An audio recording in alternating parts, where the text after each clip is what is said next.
Okay, so hari ini kita nak bercerita berkenaan dengan Xiaomi 13T Pro yang aku dah gunakan for few months dah, dan kira nak langsaikan hutang-hutang video yang tertunggak lah. Dan korang jangan pelik, yes, aku potong rambut kan. Aku potong rambut pendek ya, aku dah malas nak rambut panjang. So new year new me lah lebih kurang macam tu lah. Jadi kita teruskan kepada smartphone ni. Jadi ni adalah Xiaomi 13T Pro. Just note that yang mana siri T ni bagi akulah kan, kita tak boleh nak klasifikasikan dia sebagai siri yang flagship lah. Sebab kalau nak siri yang flagship, dia tak ada T dekat belakang. So contohnya macam Xiaomi 13 Pro ni ataupun Xiaomi 14 Pro ke, yang itu baru betul-betul flagship. Xiaomi 13T Pro ni aku akan consider dia sebagai flagship budget lah kan, flagship mampu milik. Jadi antara tarikan utama untuk smartphone flagship daripada Xiaomi baru-baru ni, kalau korang perasan yang mana diorang banyak fokus untuk prestasi kamera. Dan kita boleh nampak juga yang mana Xiaomi dia berkolaborasi dengan Leica kan, untuk dapatkan tuning yang terbaik lah dari segi hardware dan software untuk performance kamera diorang. Dan kolaborasi diorang ni memang terbukti berkesan lah. Sebab even aku sendiri pun, masa aku gunakan Xiaomi 13 Pro masa awal tahun lepas, aku memang berpuas hati lah dengan performance kamera dia. Aku rasa mainly perkara yang aku paling suka berkenaan dengan performance kamera dia ni adalah color dia tu. Color Leica tu yang agak unik lah kan. Dia nampak macam film style lah, film look punya lah. Dan aku personally memang suka color yang macam tu kan. Color yang nampak macam vintage style. Jadi kalau sebelum ni, untuk menikmati color Leica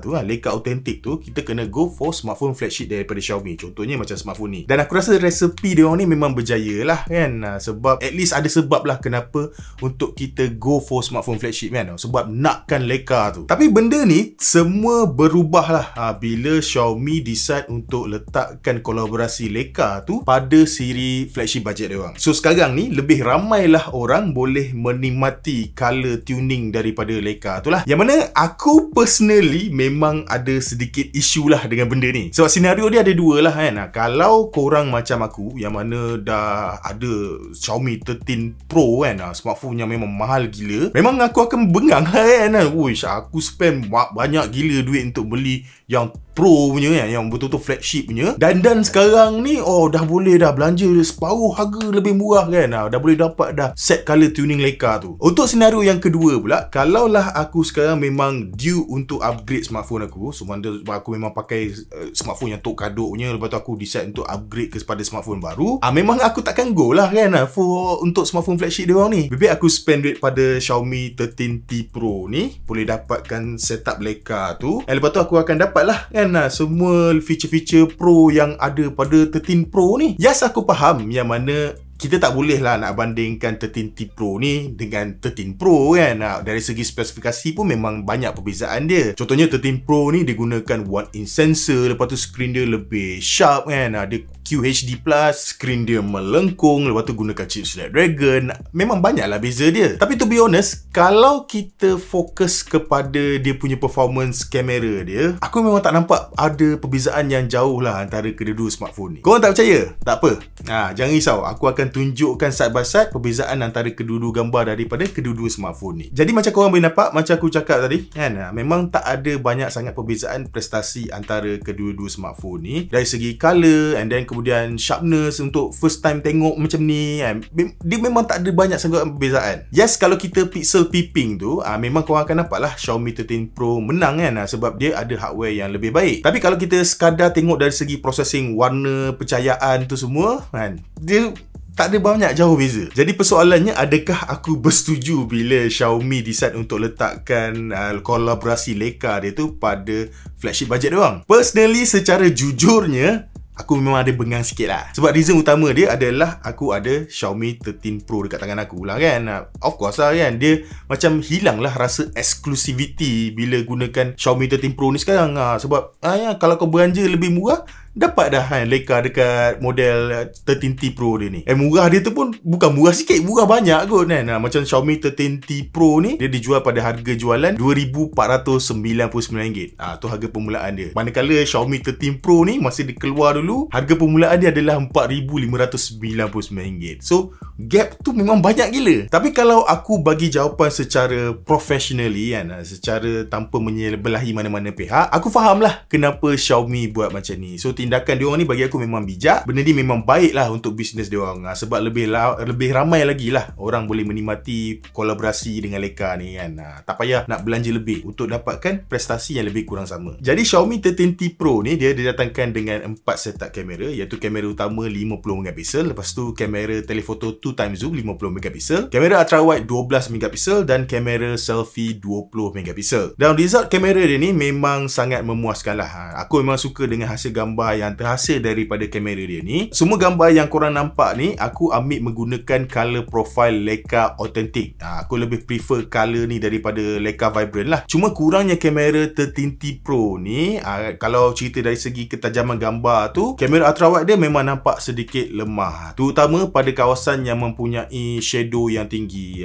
kawasan gelap lah kan. Boleh nampak lah banyak noise yang bersepah dekat dalam gambar. Dan kalau korang nak lebih kreatif pun boleh juga kan. Ada banyak pilihan filter berkualiti yang korang boleh gunakan untuk berikan keunikan lah pada gambar-gambar korang tu. Untuk video pula, Xiaomi 13T Pro ni dia turut mempunyai feature yang sama macam yang ada pada lineup flagship dia orang, iaitu korang boleh rakam video menggunakan fungsi lock. So video lock ni dia lebih flat sikit color dia untuk retain highlight dan shadow yang lebih tinggi. Cuma isu berkenaan dengan fungsi lock dia ni aku tak jumpa. Aku dah cuba cari sedaya upaya aku, tapi aku tak jumpa converter khas lah yang diberikan oleh Xiaomi sendiri untuk convert footage lock ni kepada Rec 709 secara externally. Cara yang paling mudah untuk convert dia punya lock profile ni kepada Rec 709 adalah secara internally kan, dalam dia punya fungsi edit dia tu. Kalau korang ada jumpa converter khas ni yang boleh aku gunakan secara externally tu, tolonglah share kan, komen lah kat dalam ruangan komen di bawah. Jadi berbalik kepada kualiti lock file dia ni,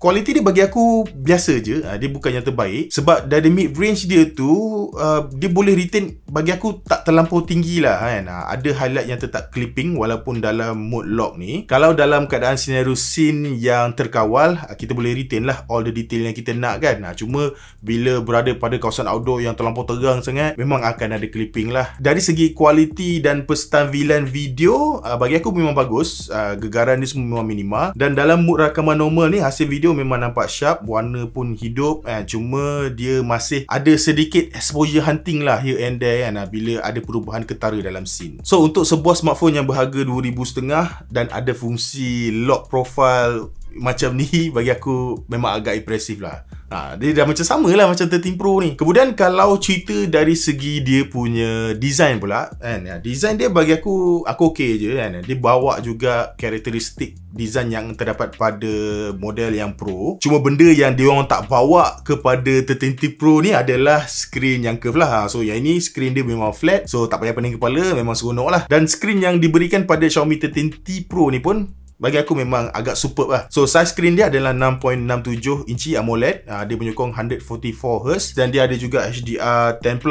dan dia support Dolby Vision, dan dia punya brightness level tertinggi dia pun memang agak tinggi, iaitu 2600 nits. Dan screen dia ni pun turut menyokong lah, kalau korang tengok Netflix ke apa ke, tak payah risau. Dia sokong semua apa benda yang perlu disokong tu lah. Maksudnya dia menyokong Widevine L1. Lepas tu dia juga turut mempunyai setup stereo speaker yang okey kan.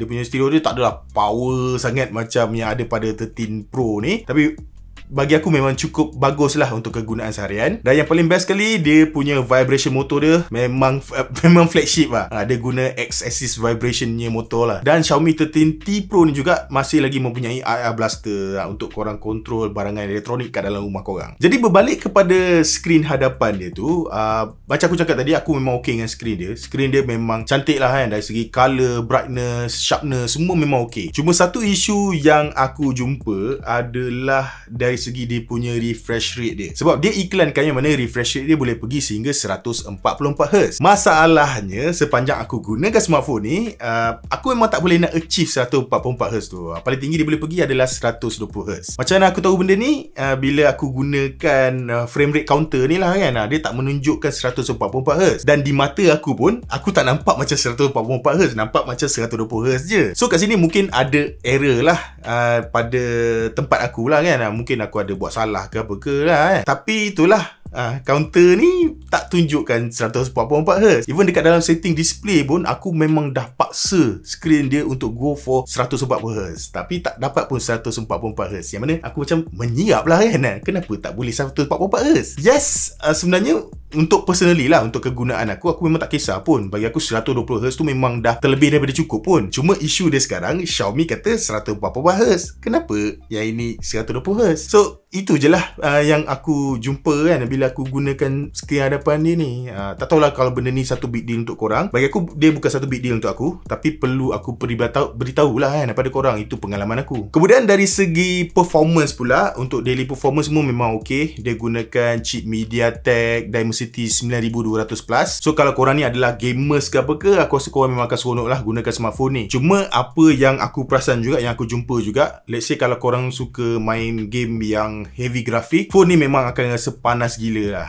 Even aku dah check dah, suhu dia boleh pergi lebih daripada 50 darjah Celsius. Memang tinggi lah. So kelemahan dia adalah bila pegang main game lama-lama akan rasa macam kurang selesa. Tapi yang bestnya, walaupun dia punya suhu tu pergi sampai lebih daripada 50 darjah Celsius, performance dia tak drop. Itu yang paling best lah. Yang mana masalah tu ada pada Xiaomi 13 Pro ni, yang dia akan throttle lah kan. Bila dia suhu panas sikit, dia akan throttle down performance. Xiaomi 13T Pro ni, dia takkan slow down. Dia akan sentiasa laju, memang tinggi je dia punya clock speed dia. So benda tu bagi aku satu benda yang bagus lah. Dia ada bagus and buruk dia. Dan kemudian untuk bateri pun tak ada apa-apa kan. Bateri dia boleh pakai the whole day. Dan dalam kotak pun korang dapat adapter pengasan 120W yang dia boleh charge lah untuk fullkan smartphone ni dalam masa kurang daripada 30 minit. Aku rasa kalau nak cerita benda yang best berkenaan dengan Xiaomi 13T Pro ni, selain daripada performance kamera dia, aku rasa adalah dari segi dia punya software side lah. Sebab pertama, Xiaomi claim yang mana, Xiaomi bagi tahu, menjanjikan yang mana Xiaomi 13T Pro ni akan terima update selama 4 tahun untuk major software update. Ada kemudian 5 tahun untuk security update. Memang lama. So lebih kurang sama dah macam Samsung yang top-top semua. So benda tu memang bagus. Ada kemudian yang kedua, yang bestnya juga, baru 2 hari lepas aku terima update untuk HyperOS, Xiaomi HyperOS. So dah tak ada dah MIUI. So sekarang dipanggil sebagai Xiaomi HyperOS. So Xiaomi HyperOS ni yang kelakarnya kan, kalau korang tengok first glance macam tu je, dia memang tak ada nampak sangat perbezaan yang ketara kalau nak dibandingkan dengan MIUI. Tapi kalau kita go through dengan lebih mendalam, memang akan nampak ada perbezaan dia. Contohnya macam dia punya icon dia, color dia dah kurang saturated sikit. Ada kemudian dia punya control center ni pun dia dah ubah dah. Ada nampak macam unsur-unsur iOS sikit. Dan kemudian dia juga ada ubah lah sedikit untuk dia punya default app dalam smartphone ni kan. Contohnya macam dia punya gallery, dia ada toggle dekat bahagian bawah ni untuk senang kita ubah sama ada foto ataupun album. Kalau dulu dekat bahagian atas. Dan kemudian dia punya weather app pun ada berubah. And then kemudian dia punya kamera UI pun berubah juga. Contohnya macam kalau kita nak tengok setting, just swipe ke bawah, akan terus nampak all the setting yang korang perlu ubah lah kan. Dia ada animation jugalah dalam dia punya setting itu. Dan satu lagi benda yang best juga adalah kita boleh customize dengan lebih lagi lah dekat dia punya lock screen dia. Lebih kurang sama macam iOS juga. So korang boleh pilih lah kan, sama ada nak gunakan macam lock screen style klasik, style rhombus kan, ada jam-jam tu, and then kemudian magazine kan. Korang boleh letak gambar korang, and then kemudian dia ada banyaklah customization korang boleh buat kan. Perkataan tu semua boleh ubah. Dan Xiaomi juga claim yang mana HyperOS ni dia lebih stabil, lebih pantas lah kalau nak dibandingkan dengan MIUI. Yang ini aku tak boleh komen dengan lebih lanjut sebab aku baru je pakai HyperOS ni dalam masa 2 hari. Tapi personally, memang waktu aku gunakan smartphone ni memang terasalah laju dia tu dia rasa lebih pantas lah. But korang tak boleh lah ambil kata-kata aku ni bulat-bulat sebab dia mungkin hanyalah placebo effect je lah daripada aku. Sebab yalah, korang kena faham lah, benda baru kan, dia macam excited sikit lah, sebab tu rasa macam laju je kan. Jadi secara kesimpulannya, Xiaomi 13T Pro ni memang merupakan sebuah smartphone yang sangat bagus. Aku masih lagi rasa, personally aku masih rasakan yang mana bila diorang letak leka pada smartphone budget flagship diorang, memang akan mengganggu lah line up flagship diorang yang sebenar tu semua kan. Tapi aku tak boleh nak pentingkan diri sendiri, dan aku rasa tindakan Xiaomi ni adalah satu keputusan yang sangat bijak. Sebab sekarang ni lebih ramai lagi orang boleh menikmati color leka tu pada smartphone yang lebih mampu milik. Jadi guys, aku rasa sampai di sini saja perkongsian aku berkenaan dengan Xiaomi 13T Pro ni. Aku akan letakkan link pembelian untuk smartphone ni kat dalam description box di bawah. Dan macam biasa, kalau korang rasa video ni best, jangan lupa untuk tinggalkan like dan subscribe. Kita berjumpa lagi di video yang seterusnya. Bye-bye.